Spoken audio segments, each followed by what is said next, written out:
تاخد نصيحتك من مين في 2023؟ تفتح السوشيال ميديا وتيجي تدور على حاجه ليها علاقه بصحتك وبالاكل اللي تاكله، تيجي تلاقي ناس الفيجن يقولوا لك اللي بياكلوا لحمه واللي بياكلوا فراخ حمير.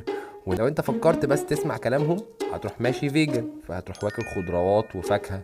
هتخبط في دكتوره هبد متين بتقول لك ايه ده، انت بتاكل فاكهه موسميه غير الموسم بتاعها، وبتاكل فاكهه اصلا وبنكرياسك وانسولين وبتاع وقصه. لا روح على الكيتو بقى والأماد. يجي واحد تاني يقول لك ايه ده، دهون وبروتين واللي انت بتعمله ده، تفضل مش هتلاقي حاجه. فعشان تاخد معلومه في 2023 من حد من السوشيال ميديا لازم تتحرى حاجتين مهمين جدا. ان الشخص اللي انت تسمع منه المعلومه دي ما يبقاش بيبالغ، يعني ما يبقاش بيقول لك الكيتو ده هو الصحه، الفيجن ده هو اللي هيخليك مش عارف ايه، وسموزي الانيميا وسموزي البشره الناضره. طيب وتاني حاجه ما يبقاش بيعمم. فعشان تاخد نصيحتك في 2023 ركز ان اللي بتسمعه يبقى ما بيعملش الحاجتين دول.